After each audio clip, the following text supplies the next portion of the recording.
ونستغفره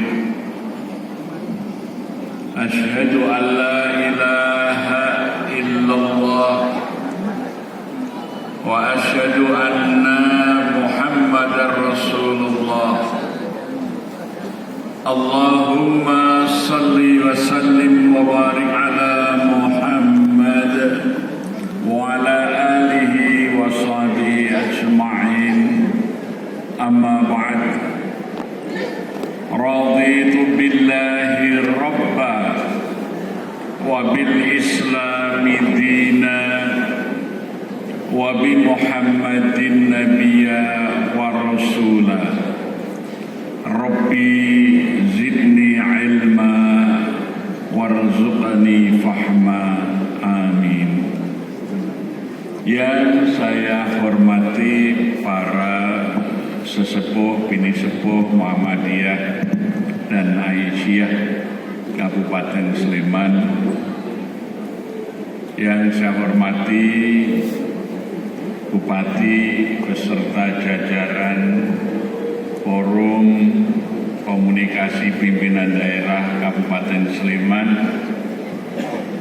yang saya hormati pimpinan wilayah Aisyah, pimpinan daerah, pimpinan wilayah Muhammadiyah, beserta seluruh urtum dari pimpinan daerah Muhammadiyah dan pimpinan Aisyah daerah Kabupaten Sleman, juga dari tamu undangan, baik dari ormas-ormas, termasuk barangkali perwakilan dari Nahdlatul Ulama dan dari ormas lain yang hadir, hadirin wal hadirat semuanya yang dimuliakan Allah Subhanahu wa Ta'ala. Yang pertama, Muhammadiyah ketika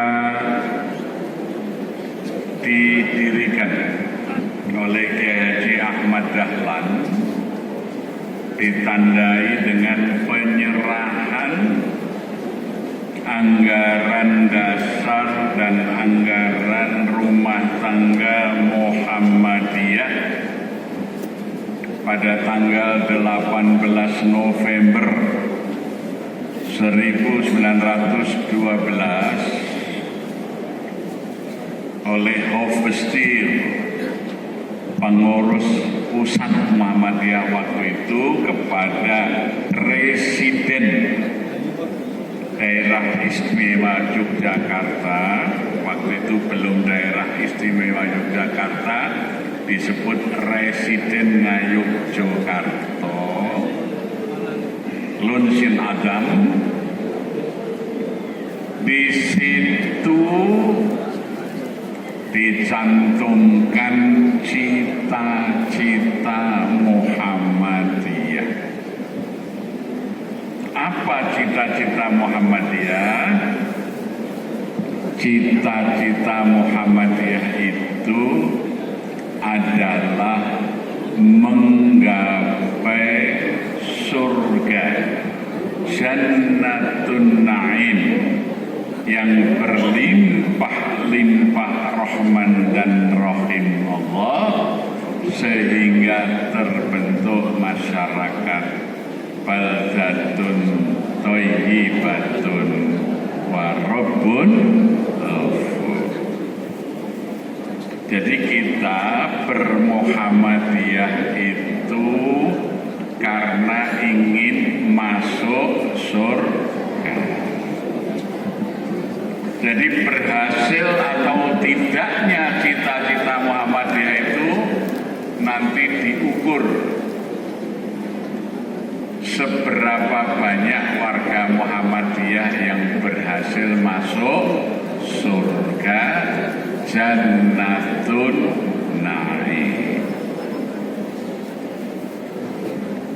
Oleh karena itu, syarat menjadi anggota Muhammadiyah itu ikhlas.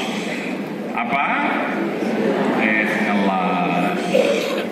wa ma umiru illa liya'budullaha mukhlishina lahuddin. Ibu-ibu, bapak-bapak, ini ikhlas tindak pagi-pagi dari rumah, dari desanya masing-masing menuju masjid ini. Eman-eman kalau tidak diniati karena Allah. Eman-eman kalau niatnya tidak karena ingin masuk surga. Marilah kita luruskan niat kita. Maka waktu Kiai Dahlan meminta pendapat, simbolnya Muhammadiyah itu apa ya? Simbolnya organisasi itu baiknya apa? Maka santri yang juga keponakannya sendiri namanya Haji Sangidu mengusulkan simbolnya matahari. Karena matahari itu simbol keikhlasan. Ya, dialem ora dialem srengenge niku njedul pada waktunya, tenggelam pada waktunya. Banyak orang, tidak banyak orang, matahari tetap bersinar. Matahari atau sang surya itu simbol keikhlasan. Hanya memberi, tak harap kembali, bagai sang surya menyinari dunia. Sang surya telah bersinar, sahadat dua melingkar, warna yang hijau berseri, membuat rela hati. Nah itu keikhlasan, itu ciri orang Muhammadiyah. Bung Karno, Presiden Republik Indonesia yang pertama, ketika menganugerahkan gelar pahlawan nasional kepada Kiai Haji Ahmad Dahlan, dalam pidatonya Bung Karno menyebut Kiai Dahlan itu menungso sing rame ing gawe, sepi ing pamrih. Sepi ing pamrih, rame ing gawe. Ciri orang Muhammadiyah itu sepi ing pamrih, rame ing gawe, ikhlas. Karena yang mau dicari adalah surga, jannatun naim.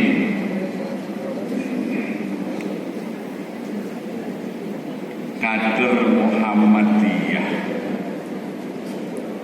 anak Karanglewas Purbalingga,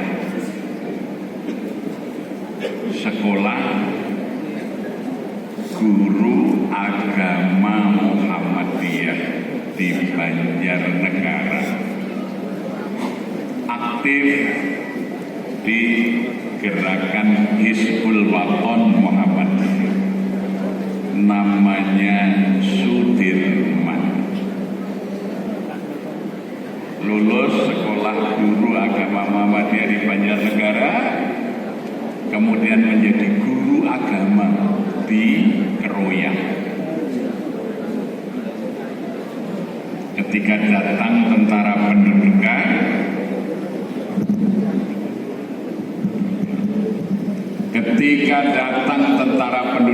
Jepang tanggal 8 Maret 1942, kemudian pemerintah Jepang mengundang wakil bangsa Indonesia ini 3 orang. Yang satu mewakili orang Jawa yang berpendidikan tinggi, yaitu Insinyur Soekarno atau Bung Karno. Sejak muda sudah aktif di Muhammadiyah dan ikut gemblengannya Kiai Dahlan di Surabaya di Jalan Panilih 3 ketika kos di rumahnya Haji Umar Said Cokramino. Yang kedua, mewakili orang-orang Sumatera yang berpendidikan tinggi yang bernama Muhammad Hatta. Yang ketiga, mewakili umat Islam Indonesia. Satu, namanya Ki Bagus Hadi Kusumo dari pimpinan Pusat Muhammadiyah. Kemudian diberikan bintang Ratna Suci oleh Kaisar Hirohito dengan diberi tugas menggerakkan rakyat Indonesia mendukung Perang Asia Timur Raya dalam Perang Dunia Kedua. Nanti Bung Karno, Bung Hatta kemudian menggerakkan peta pembela tanah air, Romo Shah, Ki Bagus mendirikan Majelis Syuro Muslimin Indonesia.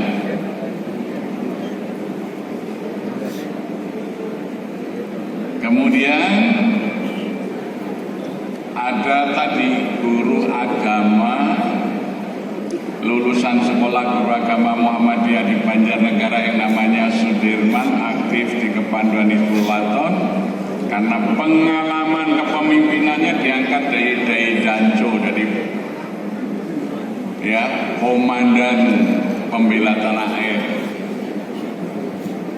Dan kemudian ketika Indonesia merdeka bergabung di BKR, Badan Keamanan Rakyat, kemudian TKR, Tentara Keamanan Rakyat, yang kemudian menjadi Tentara Nasional Indonesia. Pada tanggal 24 Desember 45 dalam umur 28 tahun, pangkatnya kolonel, kader Muhammadiyah yang namanya Sudirman ini diserai mengawal pasukan sekutu dari Magelang ke Semarang. Tetapi ternyata pasukan sekutu bersama orang-orang Belanda yang dibebaskan dari interniran Jepang di Magelang menembaki rakyat. Sehingga akhirnya terpaksa terjadi perang.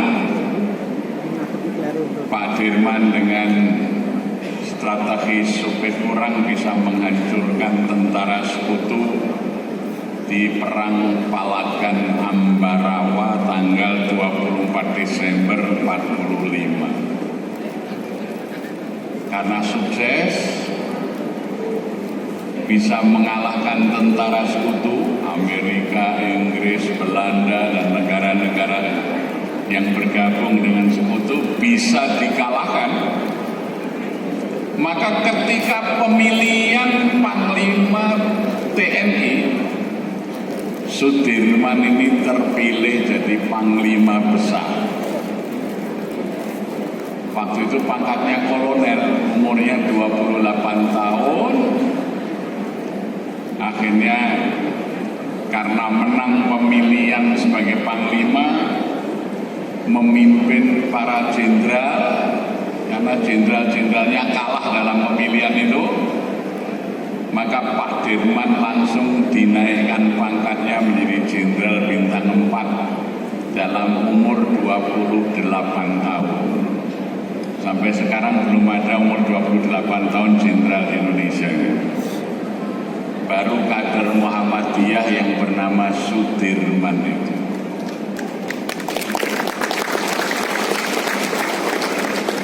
Dan Sudirman berhasil ketika mempertahankan daulat negara kita saat Belanda ingin menghapus negara Indonesia yang merdeka dengan serangan 19 Desember 48. Pak Dirman berhasil mempertahankan daulat negara kita dengan serangan umum 1 Maret, ya,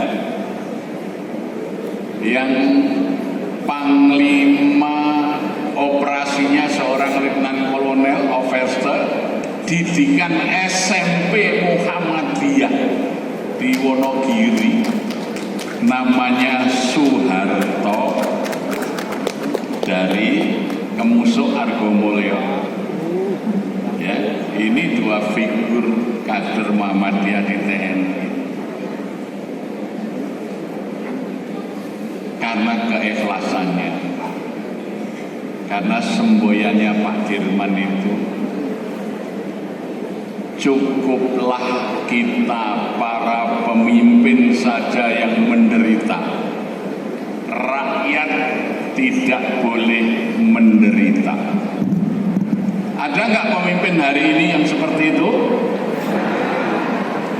Cukuplah kita para pemimpin saja yang menderita. Rakyat tidak boleh menderita. Dan itu bukan hanya semboyan.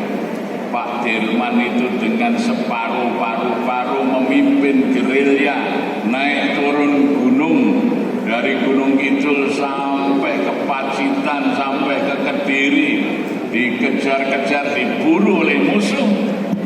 Tapi karena keikhlasannya, beliau berhasil mengembalikan kedaulatan Indonesia, sehingga Indonesia sampai hari ini masih tegak sebagai negara yang merdeka.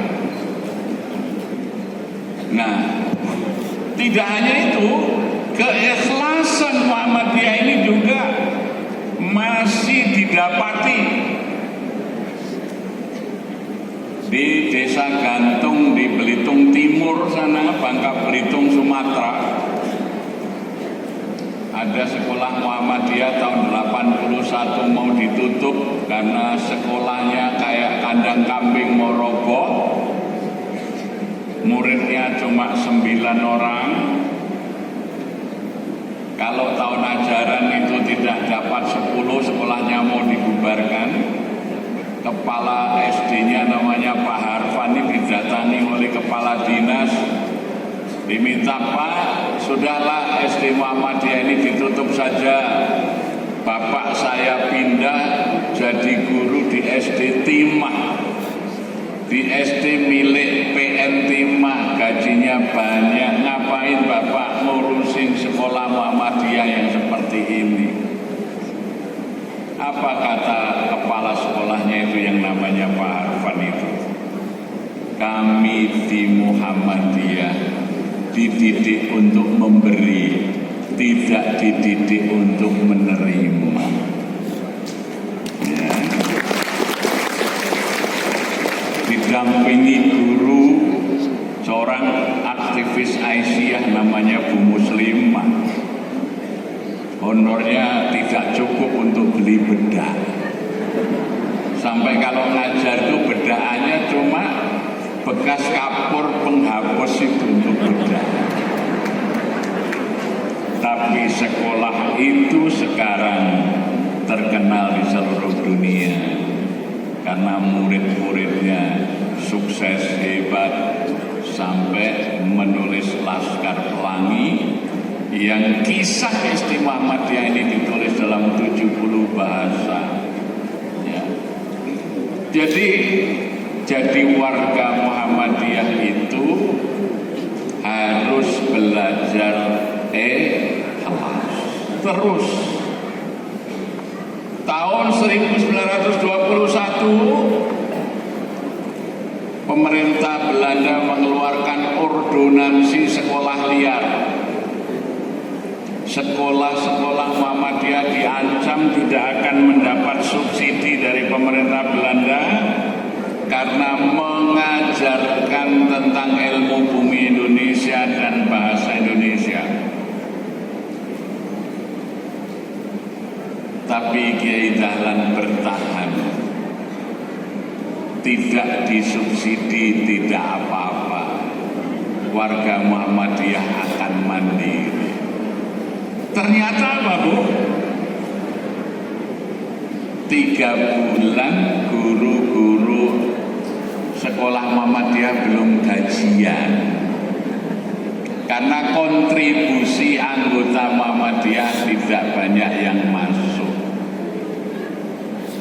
Kiai Dahlan dilapori oleh Raden Ngabei Joyo Sugito, Ketua Majelis Pendidikannya waktu itu, Yai, kontribusi anggota Muhammadiyah belum masuk, ini sudah 3 bulan, guru-guru standar school Muhammadiyah belum terima gaji.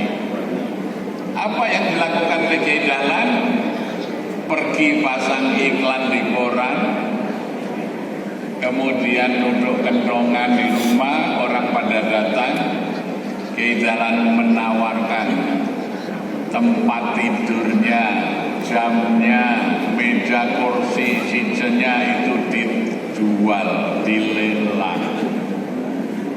Sehingga orang pada bertanya, Kiai Dahlan, kok semuanya dijuali? Kiai Dahlan tuh mau pindah kemana? Jawabnya Kiai Dahlan apa? Ini sudah 3 bulan guru-guru belum gajian. Guru-guru sekolah Muhammadiyah belum gajian. Muhammadiyah sudah nggak punya kas. Maka semua kekayaan saya lelang untuk bayar gaji gurunya. Jadi pimpinan sebagai ketua pimpinan pusat Muhammadiyah menjual kekayaannya untuk gaji guru Muhammadiyah. Waktu itu juragan-juragan batik di Kauman ngelelang tapi malu mau mengambil barangnya karena tahu uang yang didapat Kiai Dahlan dari melelang kekayaannya itu terhimpun 2.400 golden, semuanya diserahkan untuk menggaji guru. Itulah keikhlasannya. Dengan modal 2.400 golden, sekarang Muhammadiyah menjadi organisasi sosial terkaya di seluruh dunia. Ya, ini organisasi sosial seluruh dunia, ini paling kaya di dunia itu Muhammadiyah. Punya TK apa, SD Muhammadiyah, SMP, SMA, perguruan tinggi, rumah sakit, kemana-mana. Itu 9 naga itu kalah cuma mageri laut. Bikin PIK 1, PIK 2, tidak banyak manfaatnya untuk rakyat. Tapi Muhammadiyah dengan modal keikhlasan yang dicontohkan oleh pimpinannya menjadi organisasi yang paling kaya. Maka marilah silaturahim Syawalan kita jadikan sarana meningkatkan kesadaran untuk ikhlas di dalam bermuhammadiyah. Ya, memberi, jangan berpikir menerima. Bagai sang surya menyinari dunia. Indonesia ini sudah banyak berhutang kepada Muhammadiyah. Ya, termasuk ketika COVID itu. Coba rumah sakit Muhammadiyah itu belum banyak dibayar oleh pemerintah. Itu utangnya kalau dihitung cukup besar. Itu Muhammadiyah berbuat beramal untuk rakyat Indonesia karena memang lebih tua daripada negara Indonesia. Oleh karena itu Syawalan yang bermakna peningkatan, marilah kita tingkatkan jiwa Muhammadiyah kita ini dengan meningkatkan keikhlasan. Diumumkan besok tanggal 3 Mei di Prambanan ada hari bermuhammadiyah. Kok ada yang jawab, aduh men. Ya, mari coba kita ikhlas mensyiarkan Muhammadiyah, berkorban. Untuk apa? Untuk diri kita sendiri melalui bermuhammadiyah menggapai surga Jannatul Naim. Muhammadiyah menjadi besar, menjadi kaya, menjadi kuat, bermanfaat karena keikhlasan para anggota dan simpatisan. Maka salah satu wujud keikhlasannya itu benar-benar setiap amalnya itu dilandasi dengan ilmu. Maka doanya orang Muhammadiyah itu kalau mau belajar, yang pertama membaca ikrar kerelaan bertuhan Allah, beragama Islam, bernabi Muhammad. Raditu billahi robba, aku telah rela Allah Tuhan. Wabil Islami dina, dan Islam itu agama. Wabi Muhammadin nabiyya wa rasulah, dan aku telah ridho Nabi Muhammad itu menjadi nabi dan rasul Allah untuk. Maka kita meneladani Nabi Muhammad sallallahu alaihi wasallam. Maka ya Allah Tuhan Rabbiku, Muhammad junjunganku, Al-Islam agamaku, Muhammad ya gerakanku. Jadi sejak kecil ya kader Muhammadiyah itu dididik loyalnya kepada agama Islam. Dulu saya dari TK, SD, SMP di Muhammadiyah itu kalau mau masuk kelas dulu baris dulu. Janji pelajar Muhammadiyah: 1. Menjunjung tinggi perintah agama Islam. 2. Hormat dan patuh pada orang tua dan guru. 3. Bersih lahir batin dan teguh hati. 4. Giat belajar serta beramal. Ya. 5. Sanggup melangsungkan amal usaha Muhammadiyah. Nah, itu janji pelajar Muhammadiyah. Ya. Agama kita itu Islam, bukan Muhammadiyah. Muhammadiyah itu gerakan kita di dalam mengamalkan Islam, yaitu Islam yang mengikuti ajaran Nabi Muhammad sallallahu alaihi wasallam. Di dalam Al-Qur'an surah Ali Imran ayat 31 Allah mengatakan, "Qul in kuntum tuhibbunallah fattabi'uni yuhibbukumullah wa yaghfir lakum dzunubakum." Katakanlah, jika kamu mencintai Allah, fattabi'uni, maka ittibalah kepadaku, kepada Nabi Muhammad sallallahu alaihi wasallam. Yuhibbukumullah, maka kamu akan dicintai Allah. Wa yaghfir lakum dzunubakum, dan Allah akan menghapus dosa-dosamu.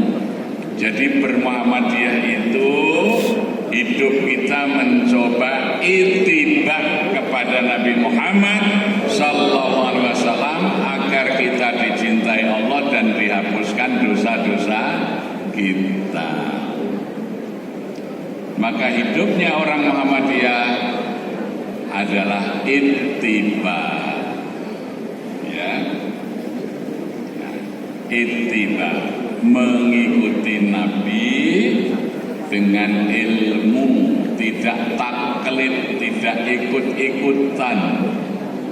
Maka Keidalan mengajarkan kalau mau belajar di samping ikrar raditu billahi robba wa bil islami dina wa bi muhammadin nabiyya wa rasulah, oleh Keidalan dicuplikkan doa dalam surah Al-Anbiya, Rabbi zidni ilma warzuqni fahma. Ya Allah, tambahkanlah kepadaku ilmu dan berikan kecerdasan kepadaku. Jadi orang Muhammadiyah itu harus selalu menambah ilmu dan meningkatkan kecerdasan, ya. Jadi ini yang diajarkan. Maka ikhlas, selalu meningkatkan ilmu dan bergaya hidup cerdas. Itulah cirinya orang Muhammadiyah. Ikhlas dalam beramal, semangat menuntut ilmu, dan terus hidupnya itu cerdas, mencerdaskan kehidupan bangsa. Cerdas niku apa? Cerdas itu adalah selalu memikirkan antara apa yang dikerjakan dengan manfaat yang akan didapat, ya. Jadi kita semuanya tidak ingin banyak amal tapi nggak banyak dapat pahala. Karena apa? Karena tidak ada tuntunannya. Maka Muhammadiyah itu setiap amal harus ada tuntunannya. Karena apa? Di dalam surah Al-Mulk itu Allah mengatakan, Alladzi khalaqal mauta wal hayata liyabluwakum ayyukum ahsanu amala. Dialah Allah yang telah menjadikan kematian dan kehidupan untuk menguji kamu siapa yang paling baik amalnya, bukan paling banyak amalnya, tapi ahsanu amala, bukan aktsaru amala. Karena kadang-kadang orang beramal itu asal banyak. Sholat tarawih ping 50, oke. Baca ini ping seketi, maca kulhu 10.000 ning ora dong sing diwaca. Nah, itu namanya tidak cerdas. Yang cerdas itu bukan aktsaru amala tapi ahsanu amala. Amal itu harus terbaik, yaitu mengikuti contoh teladan Nabi Muhammad SAW. Setidaknya orang-orang yang dipercaya oleh Nabi, contohnya ini Syawalan, ya, kita mengikuti para sahabat Nabi, karena diriwayatkan karena ashabi Rasulullah sallallahu alaihi wa alihi wasallam idza istama'a fil 'id yaqulu ba'du ba'dun taqabbalallahu minna wa minkum. Adalah sahabat Nabi sallallahu alaihi wasallam itu kalau bertemu satu sama lain dalam suasana hari raya, yaqulu ba'duhu ba'dun, mereka satu sama lain saling mengucapkan taqabbalallahu minna wa minkum. Nah, jadi kalau kita mengucapkan pun harus ada dalilnya, ini ucapan ini dari mana? Ya. Oh, ini ucapan para sahabat Nabi dulu kalau bertemu di hari raya. Yaqulu ba'du ba'dun taqabbalallahu minna wa minkum. Semoga Allah ya menerima amalku dan amalmu, menerima doaku dan doamu. Tidak panjang-panjang tapi tidak ada dasarnya. Ya. Yang dicontohkan Nabi itu pasti yang paling baik. Yang dicontohkan sahabat Nabi, pasti sahabat itu juga meniru dari teladannya, yaitu Nabi Muhammad Sallallahu Alaihi Wasallam. Baik itu Syawalan yang diajarkan. Nah, kalau bertemu dalam silaturahmi Syawalan hendaknya dihindari 3 hal. 1, body shaming, ngelokke awake sing ketemu. Jadi jenengan nek silaturahmi Syawalan ketemu ampun alok berkait dengan badannya teman kita. Mbak Yu, piye kabare kok saiki gendut? Itu nggak boleh. Sebaliknya juga, kok iki kok kuru banget tuh saiki. Hindari supaya silaturahim itu tetap dalam suasana bahagia. Sing dilokke gendut mesti susah, jane rung dilokke wis susah gendutan. Gitu. Jadi kalau ketemu teman dalam silaturahim, ketemu saudara, ojo alok bab awak. Kowe saiki kok ireng men. Kowe kan kok wis sombong. Yang seperti itu nggak boleh. Ya, jangan. Itu adab. Hindari. Yang kedua,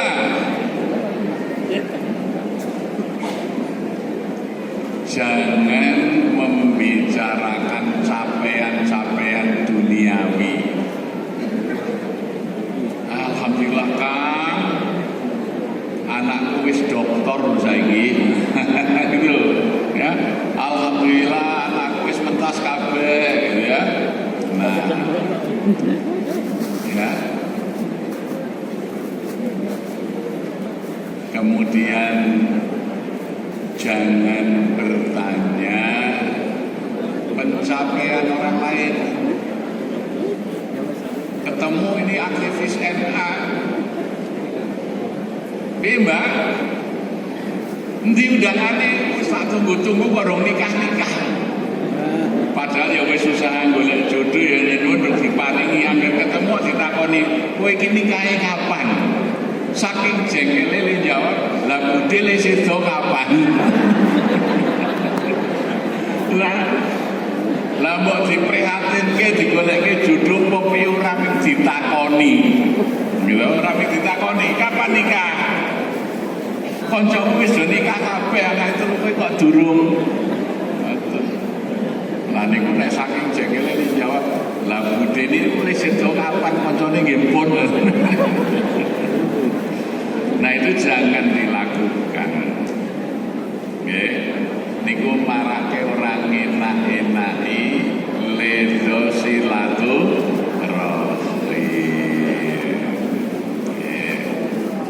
Niki terakhir kangge calon jamaah haji. Ada 7 syarat kalau mau mabrur. Ini menurut para ulama. Syaratnya haji mabrur itu 7. Yang pertama, ikhlas karena Allah. Nah itu. Jadi berhaji itu benar-benar dijaga keikhlasannya. Sampai-sampai Allah dalam Al-Quran itu semua perintah haji dan umroh itu dikaitkan dengan kalimat lillah. Dalam ibadah lain tidak ada itu, hanya dalam haji saja. Walillahi 'alan nasi hijjul baiti man istata'a ilaihi sabila. Diawali dengan kalimat walillah. Wa atimul hajja wal umrata lillah. Lillah ditekankan hanya karena Allah. Ikhlaskanlah niat di dalam berhaji. Jaga keikhlasan. Karena ibadah haji ini kan godaan keikhlasannya yang berat. Ini sawalan sak daerah Muhammadiyah diundang. Ini calon jamaah haji kita, kan gitu. Nanti di kantor ada mangayub-yakuyuh haji, di masjid, di kampung ya. Maka godaannya adalah keikhlasan. Ikhlas dalam berhaji. Dan haji itu adalah rukun. Kenapa Bu? Rukun Islam. Rukun Islam yang 5, mengucapkan 2 kalimat syahadat, sembahyang wajib dikerjakan, ibadah puasa bila Ramadan tiba. Bagi yang kaya membagikan zakatnya, bila datang panggilan tanah suci, ditunaikan tugas ibadah haji. Nah, nopo tegese rukun? Rukun itu apa? Tiang, cagak. Padahal ada rukun Hajar Aswad, rukun Yamani, rukun Iraqi, itu tiang-tiang Ka'bah itu namanya. Rukun dalam ibadah itu artinya harus dikerjakan. Kalau tidak dikerjakan tidak sah. Contohnya rukunnya sholat, membaca, salah satunya membaca apa? Fatihah. Nek ra maca Fatihah sah boten sholate. Lah berarti nek wong Islam, rukun Islam niku haji, nek ra haji sah ora Islami. Loh, haji itu rukun Islam. Nek wong Islam ora haji niku sah mboten Islami. Mboten sah. Karena itu rukun. Nggih. Mula kula panjenengan sami wajib haji. Dene nek durung mampu wis kudu duwe niat. Sakniki niku akeh sing kleru. Wah iki haji antrene akeh aku tak umroh wae rasa haji. Lah kleru niku. Kudu tetep duwe niat haji. Kudu tetep duwe niat haji. Mboten oleh menghapus niat itu dalam hati. Wah, aku ngono tangeh lamun iso haji. Duit duwe, umawan duwe antrine suwe. Wis rasa haji wae. Tak umroh wae niku kleru. Kudu tetep duwe niat haji. Mangke bab lakon dipasrahke dhateng Allah. Nah, maka syarat haji mabrur yang kedua kaitannya dengan ini, mengilmui haji. Napa Bu? Mengilmui haji. Sepisan niat ikhlas, kedua mengilmui. Sahabat Nabi, sepupu Nabi yang sahabat Nabi Ibni Abbas radhiyallahu anhu, beliau itu kalau membaca walillahi 'alan nasi hijjul baiti man istata'a ilaihi sabila, kemudian disambung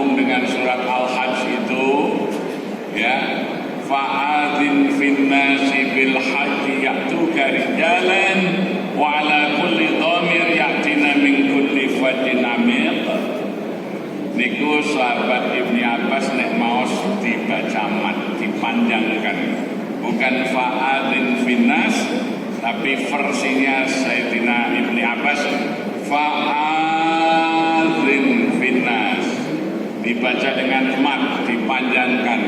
Maknanya apa? I'lamu, ilmuilah olehmu akan haji. Makanya orang muslim harus belajar tentang haji sejak kecil. Jangan belajar manasik kalau sudah dapat kuota. Kita ini sejak kecil haruslah belajar manasik haji. Nek sewaktu-waktu ditimbali wis ngerti carane. Dan dengan mengilmui haji, insya Allah dimudahkan oleh Allah. Saya itu dulu membaca tafsir Al-Azhar karangan Buya Hamka itu tentang pendapat Ibni Abbas ini fa'adhin finnasi bil hajj.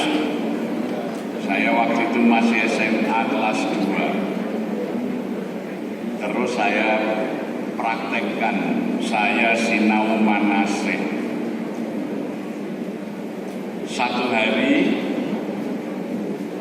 PDHI mengadakan manasik haji, Kiai Haji Matori Al-Huda berhalangan karena gerah. Kebetulan ada calon jemaah haji yang waktu itu mau berangkat tetangga saya. Ngerti saya ini sering ngisi pengajian di masjid saya masih SMA, menerangkan tentang haji. Karena mendadak dulu belum ada handphone, cari ustadz pengganti itu susah. Lah tetangga saya ini langsung nyusul, Mas, jenengan ganti Kiai Matori manasik haji ra sing ganti. Saya meskipun belum haji, karena saya nyinau haji, saya di kota gede itu mengganti Kiai Matori ngisi manasik. Pulang ke rumah, tiba-tiba ada tamu dari kota gede namanya Pak Asad Umam yang ngarang Iqra itu. Nanya pada saya, jenengan Mas pun haji dereng-dereng lah kok pulang manasik kok saged. Lah kula sinau gini kula ngambil KTP ngene apa Pak? Kula daftar ke haji. Terus kula ditinggali amplop niki sesuk tinggi sangu kula buka 2.000 dolar. Jadi tahun niku kula haji jenenge Haji Kosasih, ongkosnya dikasih. Mergane napa? Ngilmui haji. Ini kula prakteke, anak kula mulai saking Jepang S2 rampung tekan ngomah takon, ya nek aku daftar haji saiki pirang tahun nek nunggu 19 tahun. Wis rasa dipikir bab duit bab daftar. Nyotake ibuku iki sinau manasik haji. Akhirnya anak kula niku nyinau manasik haji, balik teng Jepang, ajeng terus ke S3. Dumugi teng Kyoto niku dina Jumat terus teng masjid sarungan nganggo peci. Dilala wonten kecelakaan kereta api, biasanya sepure tempat waktu niku nek wonten wong lalu sepure telat. Nyingkir ke jenazah saya. Bingung ora pe khotib teng mriku nggih. Delok wong sarungan pecisan iki wong Indonesia aja iso khotib. Anak kula kon munggah kon dadi khotib. Khotbah nerangke haji wong sing disinau bab haji. Medun saking mimbar ditawani, ini orang Jepang di sini dapat undangan dari pemerintah Saudi 300 orang untuk berhaji. Anda mau nggak bimbing? Akhirnya tahun niku anak kalau makan haji saking Jepang gratis malah. Ini mengilmui haji. Jadi kewajiban kalau panjenengan niku sinau ilmune haji, bab dalane, artane pasrah karo Gusti Allah. Nek sinau mesti sakit. Nanti ada jalannya. Ternyata tidak hanya anak saya pertama, anak saya nomor 2 juga begitu. Pokoknya modale sinau haji, mengilmui tentang haji. Kapan budale pasrah datang Gusti Allah. Jadi ternyata para ulama sudah merumuskan haji mabrur itu syaratnya. Sepisan, yang pertama ikhlas karena Allah, kedua mengilmui haji, yang ketiga mencari teman yang soleh dalam perjalanan haji. Makanya ada bimbingan haji.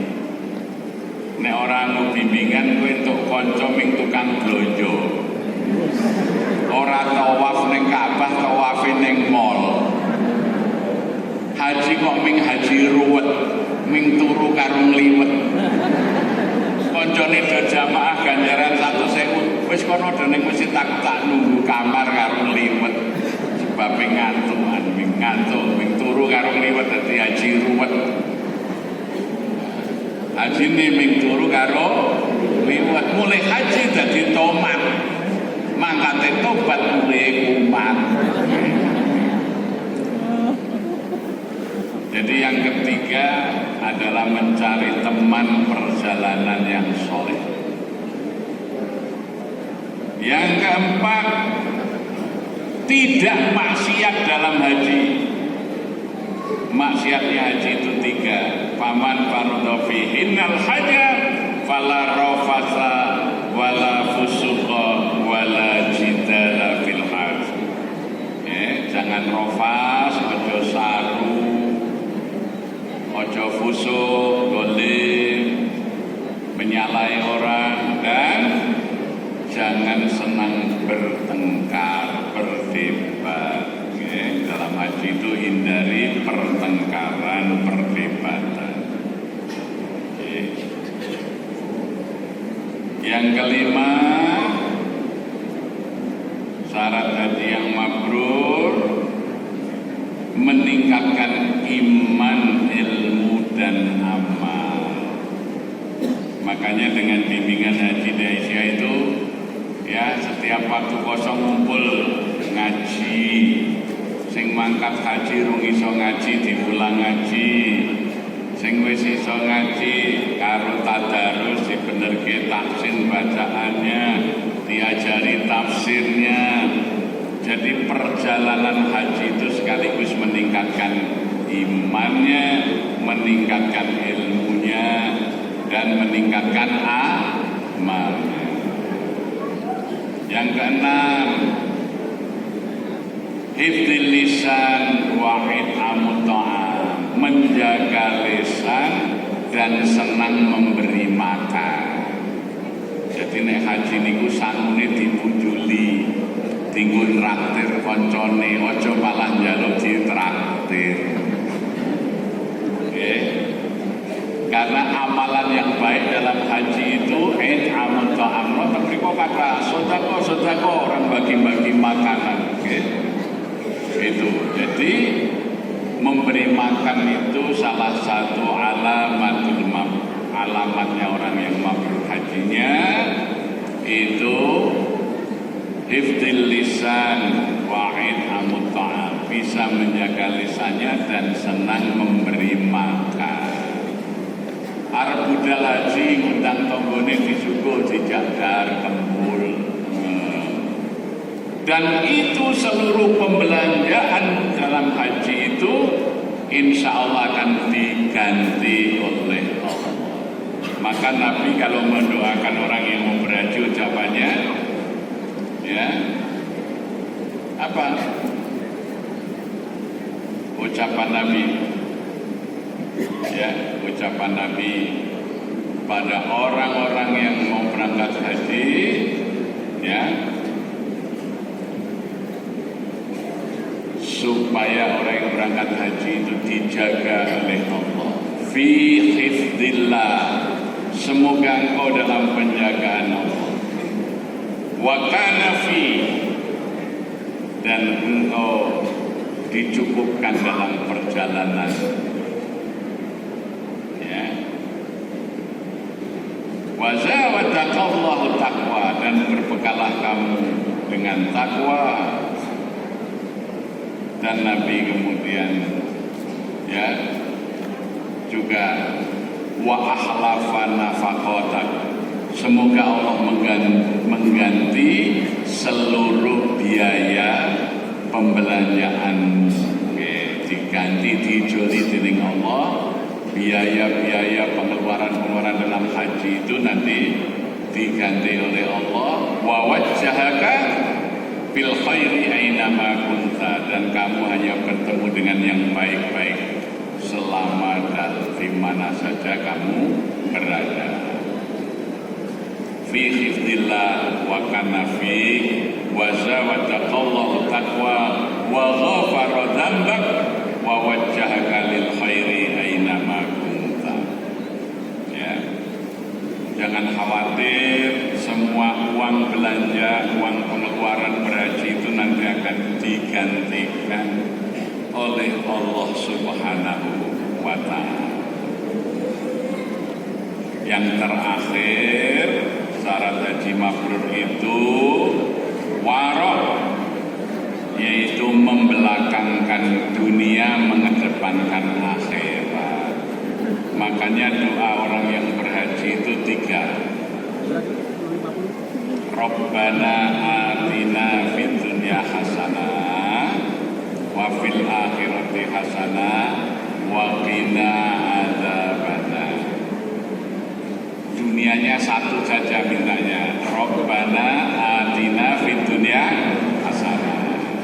Yang dua untuk akhirat, wa fil akhirati hasanah wa qina adzabannar. Ya. Di dalam surat Al-Baqarah ayat ke-200 itu, ya, Allah mengatakan, ya, itu wa qadaitum manasikakum fadhkurullaha ka dzikrikum aba'akum aw asyadda dzikra wa minan nasi may yaqulu rabbana atina fid dunya wa ma lahu fil akhirati min khalaq wa minhum may yaqulu rabbana atina fid dunya hasanah wa fil akhirati hasanah wa qina adzabannar. Ulaika nasibu mimma kasabu wallahu sari'ul hisab. Ya. Dan sebagian, ya, dikatakan di dalam ayat itu, wa qadaitum manasikakum, dan apabila kamu selesai mengerjakan manasik hajimu, fadhkurullaha ka dzikrikum aba'akum aw asyadda dzikra, maka ingatlah kamu kepada Allah dengan sebanyak-banyak ingat, sebagaimana kamu mengingati nenek moyangmu atau lebih dari itu. Wa minan nasi may yaqulu, sebagian manusia yang berhaji itu ada yang berdoa, Rabbana atina fid dunya wa ma lahu fil akhirati min khalaq. Ya Allah, ya Tuhan kami, berikan kepada kami kepentingan kami di dunia, sedang di akhirat dia tidak mendapat apa-apa.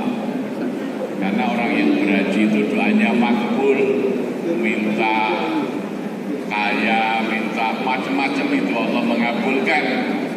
Maka orang yang berhaji itu ada yang minta hanya Rabbana atina fid dunya wa ma lahu fil akhirati min khalaq, sampai gak minta akhirat, rugi dia. Wa minhum may yaqulu, tapi sebagian orang yang berhaji itu ada yang berdoa, Rabbana atina fid dunya hasanah wa fil akhirati hasanah wa qina adzabannar. Ulaika nasibu mimma kasabu, maka dia akan mendapatkan apa yang dia usahakan. Wallahu sari'ul hisab, Allah adalah Tuhan yang paling cepat penghisapannya. Ya, jadi doanya orang yang mabrur hajinya itu, dia yang dua minta akhirat, hanya satu saja minta dunia. Ya. Jadi itu 7 syarat haji yang mabrur. Mudah-mudahan jamaah haji bimbingan bimbingan Aisyah Kabupaten Sleman ini menjadi haji yang mabrur. Allahumma ja'alhum hajjam mabrura wa sa'yan mashkura wa dzamban maghfura wa tijaratan lan tabur. Mudah-mudahan semuanya yang hadir yang ikhlas karena Allah dimudahkan untuk bisa berhaji. Kuatkan niatnya berhaji, jangan pernah berputus asa. Saya itu pernah diundang pengajian haji di daerah Gunung Wilis sana, ya, perbatasan Blitar dan Malang sana. Itu di puncak gunung terkenal sekali, ada ibu-ibu itu dikenal sebagai Haji Butut. Sebabnya apa? Itu orang desa rondo urip dhewe, pekerjaannya hanya mencari kayu di hutan, kayu recek niku, kayu cilik-cilik didol niku kayu bakar. Satu hari dia nemu kutut kejiret senar. Diopeni kutute niku dikeki kurungan saanane manggungi apik. Wonten juragan rokok saking Malang niku dodolan nganggo jeep niku off-road, lagi leren krungu kutut apik banget digoleki. Jebule kagungane niku wae ajeng ditumbas. Mboten angsal. Pun Bu, jenengan pengen apa omahe kula bangunke omahe sing apik niki? Jawabe ibu niku napa? Kula omah apik mah ra iso turu. Lah ibu niku pengen apa? Kula niku melarat ngene niku nggih. Wis bojo ra duwe, anak ra duwe, bondo ra duwe. Ning kula niku kok pengen kaji. Wah, niku sing juragan rokoke pun panjenengan kula dandani omahe, kula kajekke gratis. Mungkin nek pengajian jenenge pengajian gedhe kula sing ngunduh. Kula sing ngunduh niku juragan rokok ini. Sing penting putute kula weke. Niku alhamdulillah. Niku nek Allah ngersake ning ngirim manuk putut iso mangkat haji. Jadi sampean panjenengan sedaya niki ampun wah aku ngono tangeh lamun pensiunan ra duwe celengan kok niat haji ampun mupus. Nek gadah panyuwunan Allah menika maha peparing. Allah menika pemberi karunia. Monggo nyuwun dhateng Allah. Nggih. Kula piyambak ngalami niku, kula niku haji sepisanan ping haji kosasi. Haji karena ongkosnya dikasih. Ming modale sinau. Monggo sinau manasik haji, ampun mikir duit, ampun mikir umur. Saiki bismillah dene urung iso haji entuk ganjaran ngilmoni bab haji. Nggih semangat Ibu. Bapak, mugi-mugi kula panjenengan dipun gampilaken saged sampurna rukun Islam. Mekaten monggo kita akhiri kanthi doa. Naik jalan niku nek nutup majelis doane Allahumma arinil haqqa haqqan warzuqni ittiba'ah wa arinil batila batila warzuqni ijtinabah.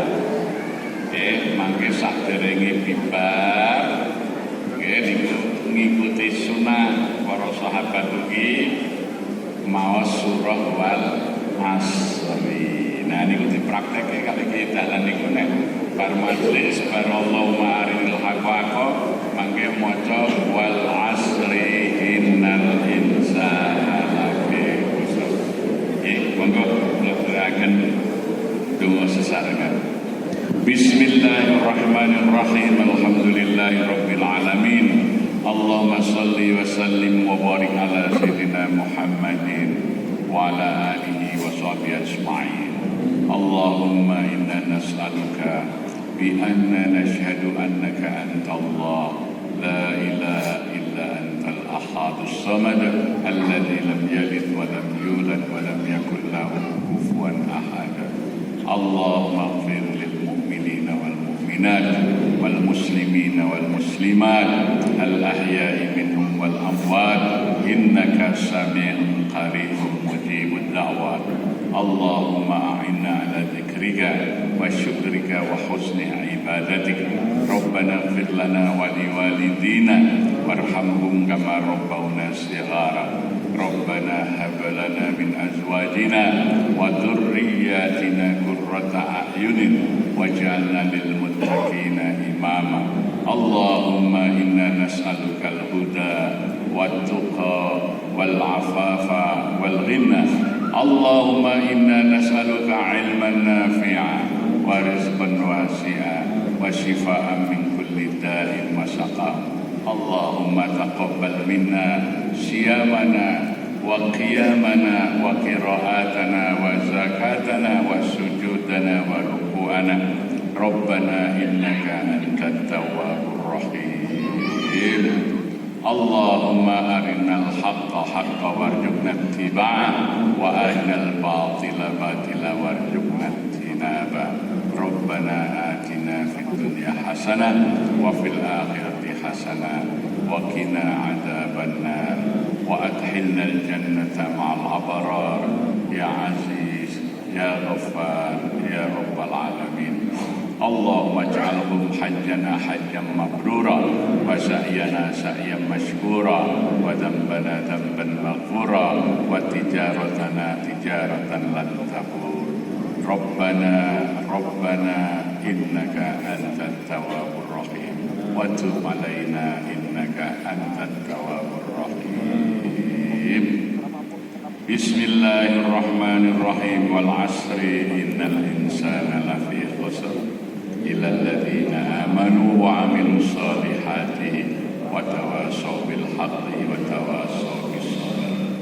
Upat janure tuwa kathah lepat nyuwun pangapura, upat duduhe santen kathah lepat nyuwun pangapunten, upat gaju-gaju kathah lepat boten badhe mindu.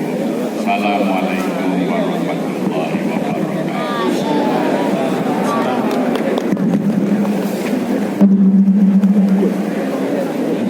Demikianlah tadi pengajian yang sudah disampaikan oleh Kiai Haji Muhammad Jazir. Semoga apa yang disampaikan beliau dapat kita ambil manfaat dan semoga bisa meningkatkan iman dan takwa kita kepada Allah Subhanahu wa taala. Amin. Sedikit informasi kepada Bapak Ibu hadirin yang berbahagia, jangan lupa untuk tempat snack atau sampah silakan untuk dibawa masing-masing. Jangan sampai kita meninggalkan sampah di tempat masjid ini.